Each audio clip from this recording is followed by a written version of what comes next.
Alright y'all, welcome back to my kitchen. Today we're doing a cooking video.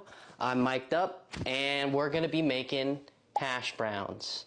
It is currently not breakfast time, but it's okay because hash browns are great any meal of the day. Isn't that right, memes? Tell them how good hash browns are any meal of the day. Tell them. So first up we need the potatoes. So these are pre-washed. They're about fist size. We're going to be skinning them and actually saving the skins. I'm going to be deep frying those and adding those on top. I think it's kind of a waste to get rid of the skins because they're a good source of nutrients, I think. Hey Google, are potato skins good for you? On the website webmd.com, they say, to get the most antioxidants, leave the skins on and... You heard it here first. It is good for you. This is actually such a pain. I freaking hate doing this. I don't do it perfect.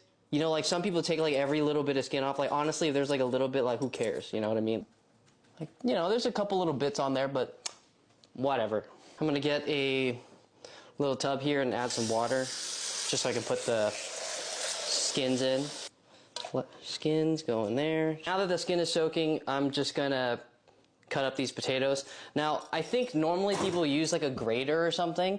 I actually don't have one, so I'm gonna have to use the old-fashioned method. And of course, we gotta keep our knife nice and sharp. Nice and sharp. Now let's get to cutting. So I think the best way to do this is to actually cut lengthwise, like this, maybe. So I'm just gonna do nice slices. Yeah, that just glides through it quite nice. Once you get to the end here, like this little cap, it's like thin enough where you can just like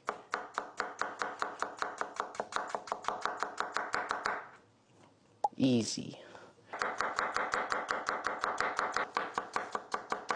It should be like yay thickness. I'm starting to realize that this is like might be too much potato, but it's okay. I have no problem eating a ton of potatoes, so I think we're good. And now we're getting to the most important part where I need to put salt on this. Traditional recipes will tell you to soak these bad boys and then to let the starch come out and then to dry them up, but like I couldn't be bothered to do all that. Salting it makes it easier to do because the salt will pull out the moisture, but also at the same time it'll season it. Now I'm gonna leave it for like 5 minutes. And actually in the meantime, I'm gonna get my oil ready for the potato skins. Got some canola oil here that I'm throwing in. Also, I like how I just said that I couldn't be bothered to soak the potatoes, but yet this is what exactly I'm doing with the skin. But it should look something like this, you know? I'm keeping it in a paper towel and I'm just gonna wrap it up and let it dry up. It's been around 5 minutes, time to get the moisture out of these potatoes, and you know, literally I'm just gonna wring them out with my hands. You really don't realize how much water is in potatoes until you do this. Wring out as much water as I can. Yeah, it's kind of a little bit of a workout. Get the freaking water out. All right, don't film me now. We got viewers watching, okay? You better put out. Yeah. All right, I did my best. I wrung out as much as I could. And now we're gonna move over to the pan. So right here I have some nice rendered down bacon fat. Get a little dollop like that. Let's go in with the potatoes. You want to press it down, try to get it as flat as possible because that's how you get like the nice crispy edges. Sometimes they like run up the side of the pan and I just like push them back down. Next door we got this oil nice and hot. It's time to put in the potato skins. Throw them in. Look at that crispy goodness. The good thing about the potato skins is that since they're so thin, they don't really need to take that long. Like once you get a nice golden brown, you can just pull them out and just let them sit for a little bit. In the meantime, while those are cooking, it's time to get some butter. Butter is a really important part of this dish. It gives it some nice richness. I like to cut them into little cubes and place them in towards the end of the cook. So right now I'm just gonna come up with like 6 little cubes. Around a tablespoon and a half, 2 tablespoons should be enough. I'm doing 3 potatoes, so I think like that's more than enough. They're looking mighty nice. Yeah, let's get these bad boys out. So now that we flipped this, I like to add butter on each side. Just put them out around the edges. They'll eventually seep their way in. I actually don't like how uneven this cook is, so I'm gonna just flip it back and give it a little bit more time. So that's really crispy, yeah.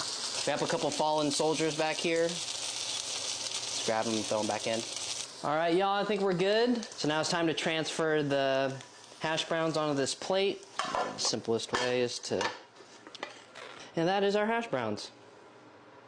We have the potato skins, and we're just gonna create a little mound on top. Extra crispy. And of course, we're gonna finish with some pepper, and that's it. Of course, we gotta have the ketchup. Now let's dig in and see how it tastes. Yeah, you can hear how crispy that is.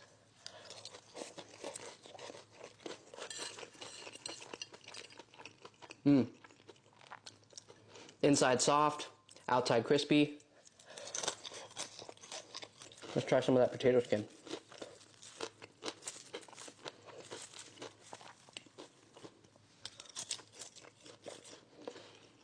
They're not exactly crispy, they're more like flaky, but it's still very good.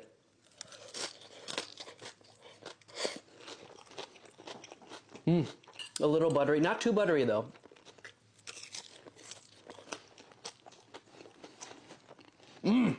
I thought 3 potatoes was a little too much, but now I'm starting to think that's not enough actually.